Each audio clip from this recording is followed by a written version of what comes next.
Okay, so this let me put this in different context. Television actors, right? Because you don't want you don't watch television. A famous television actor would pass you by, you're like, "Kaun hai?" Gone. I don't. Sure. But in that world, he's a hero, Yeah. right? Similarly, it's with books. So someone who has not read my books, you're like, why do people find you cute? You're not cute. I mean, why can't people see it? And then I have to understand. I have to tell them that okay, people have read my books. They have a certain idea of Sure. who I am. And this is so for me as a writer. I'm telling you that it's very easy to sort of fall into that trap. Okay, I'm an Instagram influencer, not realizing that okay, I'm only an Instagram influencer because I write these books.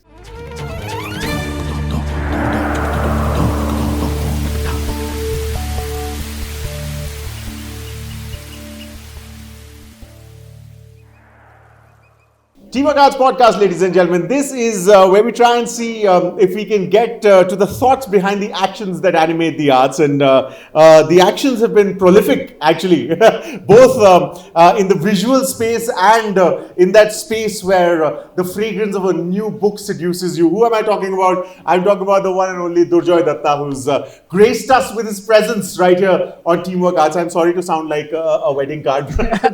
That's how it is. When I Am With You is the latest one that's out there. You're literally traversing the country, getting people to say hi, Durjoy, which is lovely. And in true yellow journalistic style, I will ask you, how does it feel? It feels a little surreal because before this When I'm With You book tour started, I had a sense of everyone telling me that books are dead. No one's going to come. Why are you doing so many cities? And when I went there, I was like, yeah, there are so many people out there. And so that was great.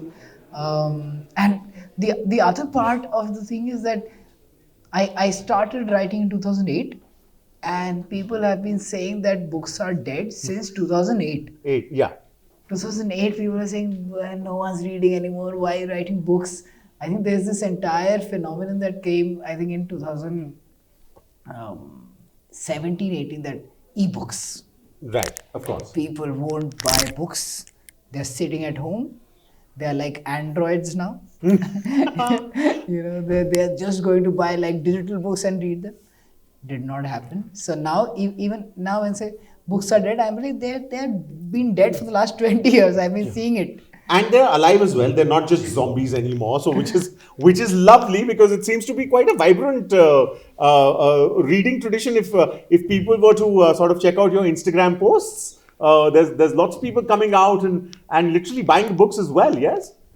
I mean, if I had to pick between two alternate realities, that one reality is that I do not have to be on Instagram. People are buying like hundreds and thousands of copies of my books.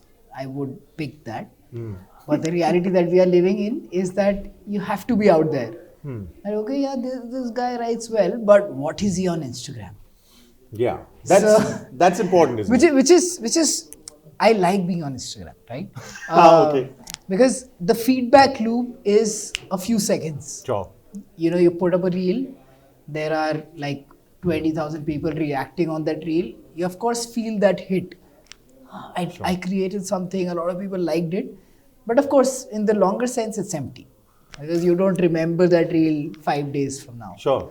So, but if I can just use that and tell people that if I can do this in a 7-second reel, imagine a book. That's quite a lovely way of putting it, actually. Imagine me with a book. Yeah, imagine giving 3 hours of your life to me. I mean, But do you feel pressure to be out, considering that this is of course an instant gratification thing, and you're actually quite prolific with your output as well. But do you feel pressured sometimes to be out there, because there's just so much competition from everything from a reel to a Twitter statement? Of course, there's a very strange distinction that like a very few of us do. Like say you are on Instagram, right? So people would listen to you on radio and then follow you on Instagram. Sure. So your primary sort of identity is that, okay, this is a person that I follow on radio and now I'm following on Instagram. So I don't expect entertainment from him on Instagram. So that is a strange situation that I feel as well, that Sure. okay, I have read your book and now I'm on Instagram, so you don't have the compulsion to entertain me on Instagram. But the fact of the matter is that on Instagram now people are going to get entertained. That book to likh liya, ab naach ke dikha. So Sure. that's a very strange thing, that because I have been through the Orkuts, Facebooks, whatever. Sure. All Sure. earlier, what it used to be like, okay, we have read Durjoy, now let's just get a peek into what his personal life looks like. Now it's the opposite.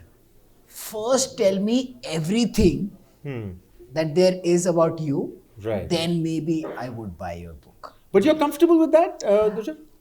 It's a mixed bag. See, firstly, a lot of people, when I started sharing videos of my child when she was young, they were like, "You're oversharing." I'm like, "Do you really think 15 seconds of my child's life is oversharing?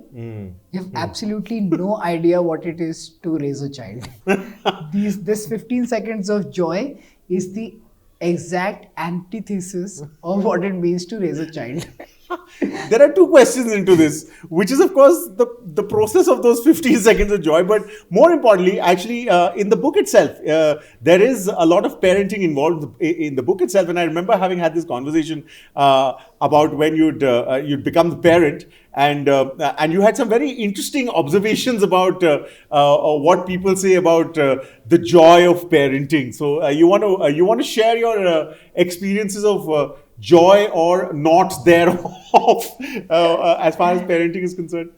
It's inflated. I mean, because I mean, when you become, Inflated. yeah, because once you, I mean, it doesn't come with a 30-day replace or return warranty. Like you can't have a kid and say that, okay, now we are going to give it back. It doesn't work out for us. You have that, but also the interesting thing is that those 15 seconds of joy in a day far outweighs the 24 hours of, say, absolutely frustration that you feel while you're raising a kid. And this is one of the reasons why I share a lot of my kids' journey on Instagram, because what happens is that it happens with everyone. You share a picture, a lot of people say that it's cool. You tend to go back to that picture and say, okay, let me see what's cool. You try to see it from other people's point of view. So this is what used to happen, that once I used to share a cute moment and people used to say, "Oh, this is so cute." I used to go back and say, yeah, this is cute. Okay. And that used to far outweigh the, it's not negative, it's just, I mean, it's a baby, right? It requires, I mean, a lot of time and effort, etc. And the worst thing is not the time and effort. The thing is that when it's a baby, it cannot reciprocate your love. You have a literal part of your heart outside of your body. You're taking care of this, and it has no response. Anyone who comes and takes care of this baby, they will be like, baba. I mean, and you're heartbroken. Right? It's a jealous feeling, isn't it? Yeah, I mean, it's the lack of that. So and this is what I keep telling people, that you're a different parent at different stages of your child's life. So now that my daughter has gotten older, I realized that earlier I used to be like a stupid parent. I used to do anything, she used to laugh. Now I have to make sense to her. So maybe someone else has to step into that place where they have to teach them morals, etc. I love the seriousness of the. Yes, of course. It's wonderful. So yeah, it's There was it's a also process. this whole process of the whole theory of self-soothing that was rather harshly debunked when you started to become a parent, which led to your thought of universal parenting, which led to some of the changes in your book as well. Yeah, I mean, so I think so many man hours in the Indian industry are wasted because parents are just trying to coddle their kids a lot, and I'm guilty of that as well. Sure. Because the universe, not the European ideal is that if your child is crying, let them cry. They are not a baby, they are a mini adult. So they will cry and then they will shut up. Okay. But in the Indian context, it's like, you're a bad parent. How is this child crying? You have to go and pick that up and like soothe it, etc., etc. And now the child knows. They're of course they're in, like crying is the only thing that they do. Sure. They know how it works. You cry for like 5 minutes, 6 minutes your parent is going to come pick you up, then you stop crying. And yeah. So we handled it horribly because we are constantly living with mother-in-laws, etc. They were Sure. like, you're bad parents. What is this? Crying. Child What is crying. Child is crying. You're not a good parent. So we had to go and pick the child up, soothe it. And now what happens is that for the first 3-4 years, she used to cry throughout the night. Okay. Because now that is what we conditioned her to be. That you will cry, we'll come. This was also the time when the book was being written as well. When I Am With You was also the part where it was being written while you were also trying to soothe the child. Yeah, I genuinely believe that no one is equipped to take care of a child except child care professionals. Because the first, so I have an elder sister and she has 2 kids. And the first time she had a kid, I was like, you are not prepared. And she was like, I live in Sweden. and in Sweden there is universal childcare, which means that you have a baby when the baby is 2 days old. Okay. From 2 days old, you can give your child to a childcare center. They will give the child back at 6 o'clock in the evening. You only have to parent for like 2-3 hours a day, and that's it. Okay. I said, oh, this is your trick to move to Sweden. So I genuinely believe we are not skilled enough. See, this is what we talk about in the book as well. The difference between, say, a nursery teacher and us is that we would die for our child. But if our child asks us, can you draw a unicorn 20 times in the next half an hour? Like, please, Not we can't happening. do it. This is so boring. Why take this iPad? Yeah, distraction. Yeah. But a teacher will not die for like 30 kids For sure. But she would engage all of those children for like 8 hours. Sure. Because it's a skill and every parent cannot have that skill.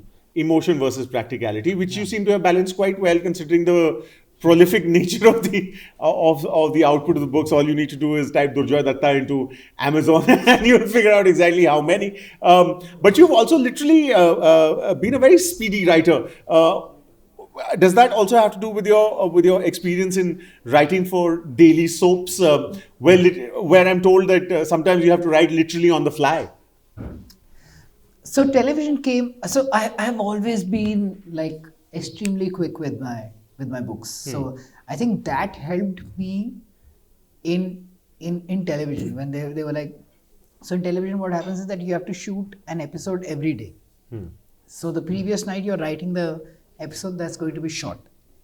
So you have to be on your toes. You have to be very dynamic. If the channel says, okay, this is not working, TRPs have come out, the woman does not look good in a suit, you have to put her in a sari. You have to change the stories, or suddenly something has happened. So you have to do all of that. But I have been extremely not responsive, but extremely disciplined in my writing. I think it comes from the fact that I was an engineer, and for me, if I have to complete an assignment, I'll wait till the last day, but I'll finish it. Right? So I'll put Sure. an 18-hour day and finish that assignment. I think Right. that discipline came from just trying to crack entrance examination. Also, and that's the thing. I mean, you do put out books and you put them out fairly quickly. There's also this whole thing about, being slotted into the commercial literature, and I'm making the air quotes, the commercial literature page where some people tend to look down their noses at the genre of writing that you. One, of course, how do you feel about that label? And two, what do you feel about the longevity of the output that you have of your oeuvre, so to speak? The longevity is absolutely it's zero. In absolute terms, Yeah, it's in absolute terms what I write. okay. If you say how many people are going to read my books 100 years from now, it says zero. Unless someone is like researching. Let me try to write a project about what people were reading in the 2000s. Stupid stuff. Okay. So so Earlier, earlier, people say, Durjoy, that self-realization is the first step to nirvana. You just took a giant leap. It's incredible. I Yeah. mean, so it's like that Bill Bryson book, A Brief History in Of nearly everything. Yes. I Yes. was like, how? So earlier, I'll tell you very seriously, it used to weigh down on me really heavily. That, okay, what am I writing? Who's going to read it? When I come to JLF, will people look at me and judge me harshly for the kind of books that I write?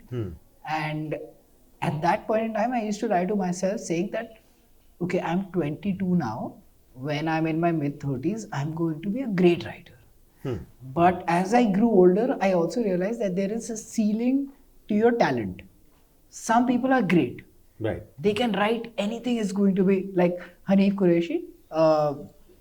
He had a spinal cord injury. He's in a hospital and he's writing Twitter threads every day. Every Twitter thread is twice the book I'll ever write. Right? Yeah. I And mean, you so- really cannot deny that, Yeah. even if it's impolite. Sure. Yeah, so I have to realize that I will never be that. But I'm also doing something that I like, and I will not deny my achievement that a lot of people who have not been reading books would find my book readable and might not find Hanif Qureshi's book readable. They will read my book, they will be like, "Oh, this is something that I can do." Sure. Then they'll pick up a book which is slightly better written than mine. Then they will eventually get to say Hanif Qureshi, and then they'll come back and say, "We can't read Durjoy Datta anymore." which is something which is the journey that I have gone through as well. Sure. That I can't read my books. Sure. I always read something that's better than what I write. But it's also a step in the ladder. So I'm putting that step in the ladder, and I don't want to say that's why I'm writing. I'm writing because I like to write. For sure. Also, a bit of a grandiose question, but considering, as you said, the immediacy of the output of your oeuvre, what do you see as the future of books per se? Do you think that that's an enduring passion? I think so. I mean, and this is, I mean, had you asked this question, say 8 months prior, I would have given you a different answer because, so I'm at the crux of that age where people stop reading books. You know, you have kids, you have social media, and you don't have time, right? So this is books are the first thing that goes. Sure. Right? You know, you older people still play a little bit of sports, etc., which I do, but books nahi padhte. Sacrifice. So this is what happens, and because I was coming from that mindset, I also thought that maybe younger people are not reading, but they are. And I've started realizing this more and more as I do these book events, that a lot of younger people are like, okay, how long will I scroll Instagram? Let me try, because it's not like this is a more noble thing to do. Sure. But it is another source of entertainment. Let me pit this against Instagram Reels and see where it stands. And I've seen that a lot of people say that, okay, Instagram Reels theek hai. But there is this option. Yeah, but like if I ask anyone, if I ask you that, okay, what was the funniest Instagram reel that you saw 2 months ago? You will have no answer. Absolutely. But if I ask you which was the last brilliant book that you read last month, you would know. You would have an answer. 100. And that's that. Wow, that actually pretty much sums up what love for books is. Uh, Also, since we're living in the world of listicles, there are lots of people who've, of course, been seduced by the success of book writing in a way, forgetting that there's also a whole process which is heartbreaking, hard, and sometimes frustrating as well. Do you think the process of writing a book is being sidelined because the success is so in your face? I think the success of writing books has never been in your face. I mean, it's Considering your first 5 stories on Instagram, just as an example, and hundreds of people packing themselves into a small little venue just because they want to hear Durjoy Datta speak, and then Durjoy make a reel of having them shout Durjoy. I would say success is pretty much visual, so to speak. of course. I mean, I do feel that dichotomy a lot because a lot of my followers also follow me for what I do on Instagram, Sure. right? Exactly. Yeah. And then I find it really hard to tell them that this is not who I am. So okay, so this let me put this in different context. Television actors, right? Because you don't you don't watch television. A famous television actor would pass you by, you're like, "Kaun hai?" Go on. I don't. Sure. But in that world, he's a hero, Yeah. right? Similarly, it's with books. So someone who has not read my books, you're like, why do people find you cute? You're not cute. I mean, why can't people see it? And then I have to understand. I have to tell them that okay, people have read my books. They have a certain idea of Sure. who I am. And this is so for me as a writer. I'm telling you that it's very easy to sort of fall into that trap. Okay, I'm an Instagram influencer, not realizing that okay, I'm only an Instagram influencer because I write these books. Sure. And then I have to tap into sort of my love for books. It's that is also another challenge. As you grow older, it becomes difficult to sort of read books, right? Because you don't have the time. Sure. And I have to remind myself that the only reason why I can write the way that I'm writing is because I used to read. And I have to remind myself and pull back, okay, deadlines don't matter, Instagram campaigns don't matter, books matter. So let me just step back. That's important. Yeah. And just. And such a lovely point about inhabiting different worlds. I mean, it's the GPS of emotion, is it not? I mean, you need to navigate those worlds. Finally, of course, we've talked about the process, we've talked about the difficulty of it all. And since we're living in a world of 280 characters and listicles and 5 things to do, what are those 3 to 5 things that you would ask a budding writer to do or to remember or to keep in mind? The first one is read a lot. That's the only way you'll know how to be a writer. No matter how unique your idea is, it's been written before. So just read those books and see how differently you are going to tell your story. B is write a lot. Unless, you can plan and plan and plan. Unless till the time you actually put your words down on paper, you will not know how your book is going to flow. So just keep writing. Third is that the reason why you became a writer is not because you wanted to get it published. There's a very high chance that your first book is absolute nonsense. So if it gets rejected, junk it, write another one. You'll keep getting better. That's sometimes unvarnished truth might be a little harsh on the eyes, but it helps. It helps the future. And you've painted a pretty honest picture. And some of that picture, of course, is unvarnished, but thank God for that. And thank you ever so much for being just absolutely honest and showing us the importance of that honesty. It's always been wonderful having had conversations with you, Durjoy. And as usual, you give us food for thought that we need to chew on, and it's important. It's important, isn't it, to remember these words and these thoughts, and the fact that sometimes you have to accept that what you've written might not be as good as you think it is. For showing us that mirror and for spending time with us right here on Teamwork Arts Podcast, we'd like to thank you very much, Durjoy. Thank you. Thank you so much. Thank you. Teamwork Arts Podcast, we told you, think. That's a good first step. And of course, if you think you want to know more, all you need to do is follow us on social media. It'll be nice. Thank you for watching. This is the Teamwork Arts Podcast. If you've enjoyed this podcast, subscribe to our channel now. We have a new episode out every Friday.